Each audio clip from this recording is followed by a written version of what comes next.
Tu pries peut-être chaque jour à genoux, appelant et suppliant Dieu avec toute ta foi. Mais sans t'en rendre compte, tu pourrais prononcer 3 mots qui font trembler le ciel. Des mots qui détournent les anges et empêchent les bénédictions de t'atteindre. Ces mots peuvent sembler innocents, voire spirituels, mais ils contiennent un poison invisible. Le pire, c'est que Satan se réjouit quand tu les dis, car il sait qu'ils détruisent ton autorité spirituelle. Dans ce message, tu vas découvrir quels sont ces 3 mots et pourquoi tu ne dois jamais les dire dans tes prières. Ce que tu vas lire peut transformer à jamais ta manière de parler à Dieu. 1. Le mot « si », le poison du doute. Le premier mot à bannir de tes prières est « si ». Il paraît inoffensif, même biblique. Après tout, Jésus a dit « Père, s'il est possible, que cette coupe s'éloigne de moi. » Matthieu 26, 39. Mais attention, Jésus ne l'a pas prononcé par manque de foi, mais dans une soumission totale à la volonté du Père. En revanche, quand toi, tu dis « Seigneur, si tu veux me guérir, si c'est ta volonté, bénis-moi. » Si tu m'entends, réponds-moi. Tu transformes ta prière en un coup de dé. Tu demandes, mais tu ne crois pas. Tu parles à Dieu tout en doutant de sa puissance. Jacques 1, 6, 7 est clair.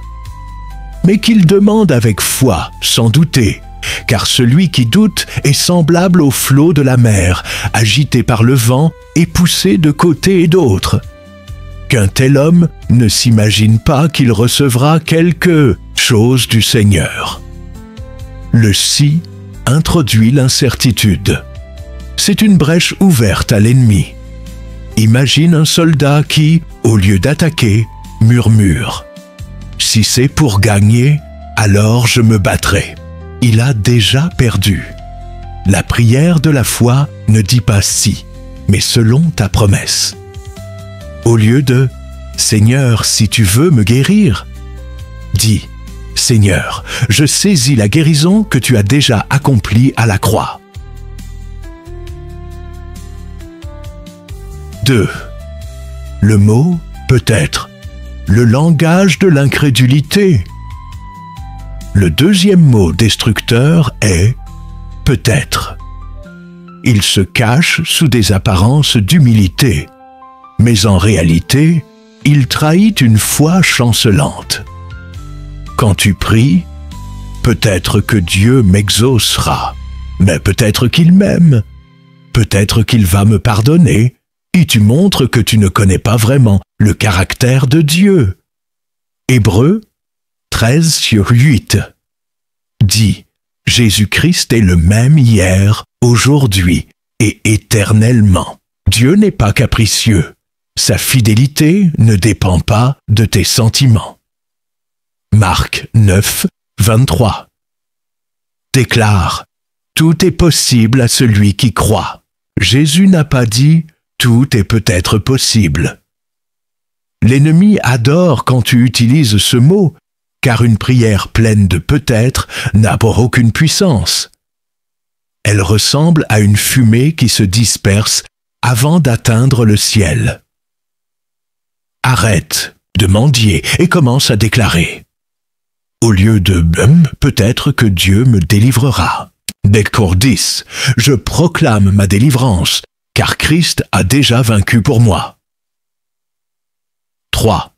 Le mot « indigne », le piège de l'accusation. Le troisième mot est le plus subtil. Indigne. Beaucoup pensent que c'est une marque d'humilité, mais c'est en réalité un piège spirituel.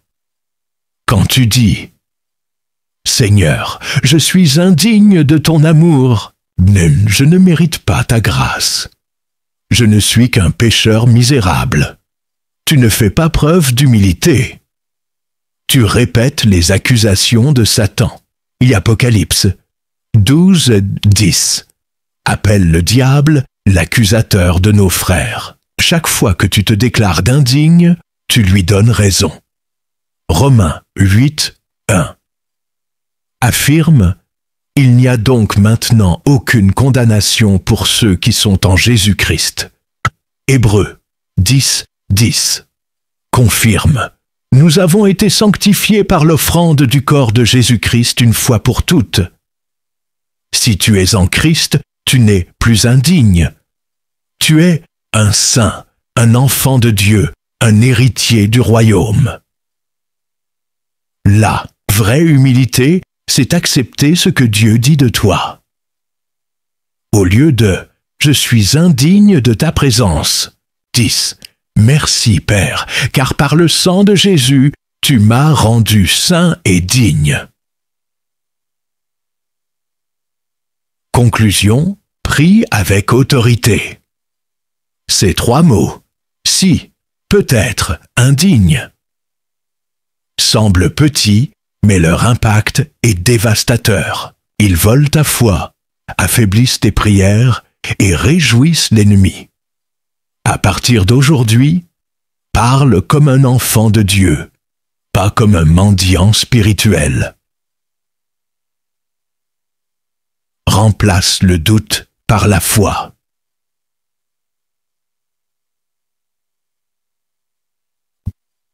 Remplace l'hésitation par l'assurance.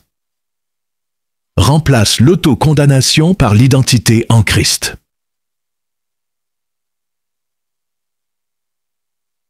Hébreux 4, 16. T'invite. Approchons-nous donc avec assurance du trône de la grâce, afin d'obtenir miséricorde et de trouver grâce pour être secourus dans nos besoins.